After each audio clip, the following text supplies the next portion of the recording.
বাংলাদেশের নির্বাচন ব্যবস্থা আমরা যদি বলি ব্যাপকভাবে ক্ষতিগ্রস্ত হয়েছে, সেই ক্ষতিগ্রস্ত নির্বাচন ব্যবস্থাকে আমরা রিপেয়ার করে সঠিক অবস্থায় ফেরত আনতে চাচ্ছি। আমি আশা করছি আমরা যে পরিবর্তিত পরিস্থিতিতে নির্বাচনের দিকে এগিয়ে যাচ্ছি, আমরা সবাই এই প্রেক্ষাপট সম্বন্ধে জানি।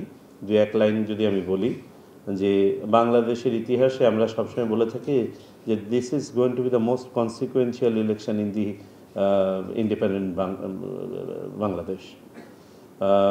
আমরা আগামীতে আমরা কী ধরনের দেশ দেখতে চাই, আমাদের গণতান্ত্রিক পথযাত্রা কেমন হবে, তার একটা tone setting, course setting event হতে যাচ্ছে ফেব্রুয়ারি 2026-এর নির্বাচন।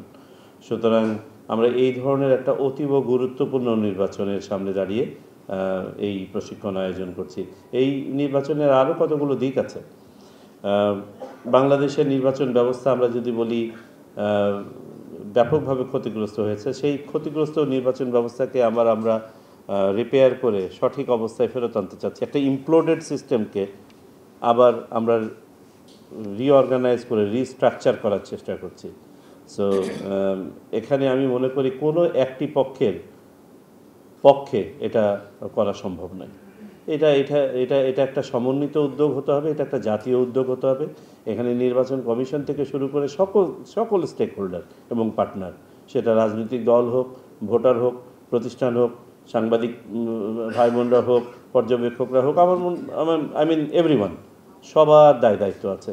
এবং এই দায়িত্বটা যদি আমরা সবাই বুঝি এবং এই নির্বাচনের গুরুত্ব যদি বুঝি যে আমরা সর্বপ্রথম এই দেশের নাগরিক, তারপরে আমাদের আলাদা আলাদা এন্টিটি আছে।